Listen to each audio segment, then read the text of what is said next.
नमस्कार दोस्तों आज एक और अच्छी कहानी सत्य कथा उसका ज़िक्र कर लेते हैं, जानकारी बांट लेते हैं।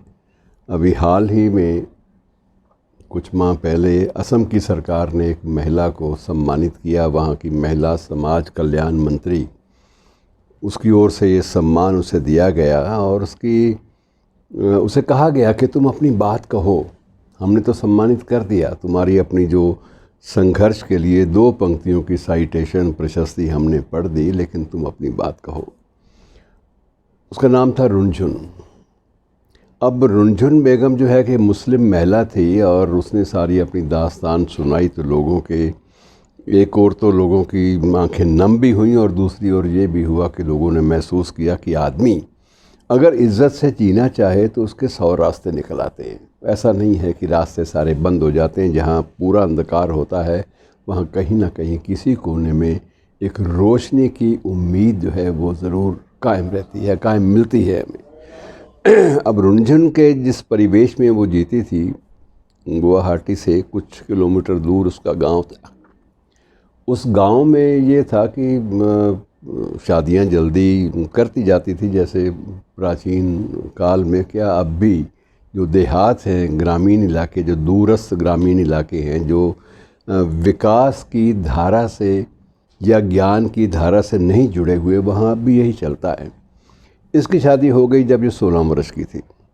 अब शुरू में तो ये है कि ठीक चलता रहा, क्योंकि ये पति के भी पाँव दबाती रही है और सास के भी, ससुर के भी, और जब सेवा करती रही और साथ में गरम गरम रोटी भी उनको बना के खिलाती रही, तब तक वो मामला ठीक रहा। उसके बाद बीच में जब गर्भवती हो गई तो जब गर्भवती हुई तो उसके बाद इसने एक बेटी को जन्म दिया। बेटी को जन्म देते ही मुसीबत खड़ी हो गई। जितना सद्व्यवहार था परिवार का इसके प्रति, सारा का सारा काफूर हो गया कि ये तो कमबख्त हमारे लिए एक और जिम्मेदारी लेके आ गई। पहले इसको पालते रहे, अब इसकी बेटी को पालेंगे, उसकी शादी करनी पड़ेगी। और किसी न किसी बहाने से उसको संतप्त करते रहे, बुरा व्यवहार करते रहे। कभी खाना नहीं देना, कभी ज़्यादा काम करवाना, कभी और बातें सुनने को, ऐसी ताने उसको मिलते रहे कि वो बड़ी ज़िंदगी से बेजार हो गई। और एक वक्त उसने सोचा कि मैं बेहतर है कि ख़ुदकुशी कर लूँ, जान छूटे। लेकिन बाद में उसने सोचा कि नहीं, ख़ुदकुशी करने से इस बच्ची का तो भला नहीं होगा, जो बच्ची मेरे पास है। और तब तक उसके गर्भ में एक और बच्चा पल रहा था।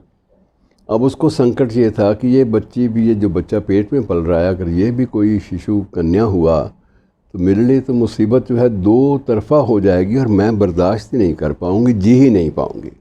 और न जाने इन बच्चों, मासूम बच्चों के साथ ये लोग क्या बर्ताव करेंगे, मैं कह नहीं सकती। एक दिन उसने जो थोड़े बहुत हस्बैंड से कभी जेब खर्च मिला था, कभी थोड़ा बहुत कुछ बाज़ार से अपना सामान लेने के लिए, वो एक रुपया जोड़कर उसने गिने एक दिन, तो उसको 28 रुपये नज़र आए कि मेरी जेब में 28 रुपये हैं, जो किसी को पता नहीं है। 28 रुपये, अपनी एक बच्ची और उसके बाद अपनी गर्भावस्था स्थिति को लेकर वो एक दिन चुपचाप एक बस पे चढ़ गई और बस वाले से कहा कि मुझे गुवाहाटी कहीं भी उतार देना। अब बस पे बैठी तो बच्ची भी उसके साथ थी, मासूम सी, और वो बड़ी उदास बैठी थी। तो उसके पास एक दंपति बैठा था। उन्होंने कहा, तुम इतनी दुखी क्यों नज़र आ रही हो?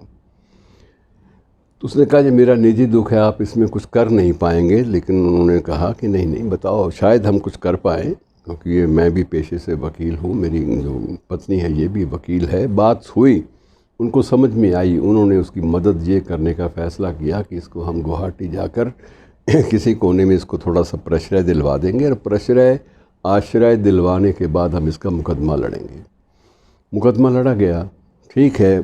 थोड़ा सा उनको बुलाया गया, उन्होंने ये कहा कि हम इसको वापस ले जाएंगे। तो इसने कहा कि मैं तो वापस नहीं जाऊंगी किसी भी हालत में, और ये मुझे सुरखरू कर दे, मैं इनके पास रह ही नहीं सकती, मेरे दोनों बच्चों को मार देंगे। अब दूसरा बच्चा जब हुआ तो वो लड़का था।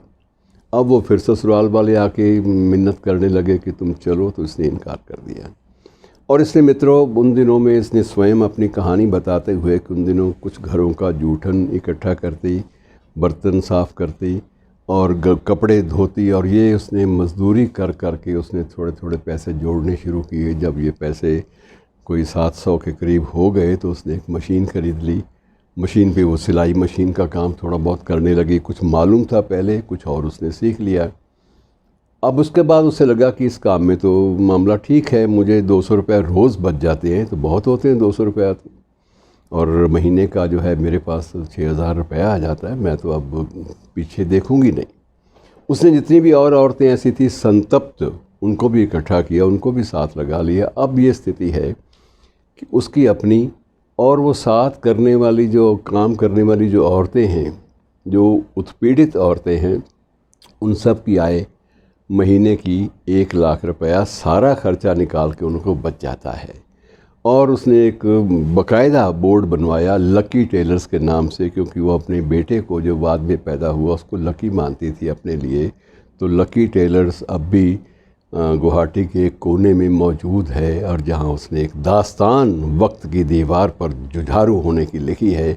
और मित्रों, ये बात साबित करती है कि जहाँ ज़िंदगी में पूरा अंधेरा होता है, वहाँ अगर आप तलाश करेंगे तो आपको रोशनी की एक ना एक किरण किसी कोने में दुबकी हुई मिल जाएगी। शुक्रिया।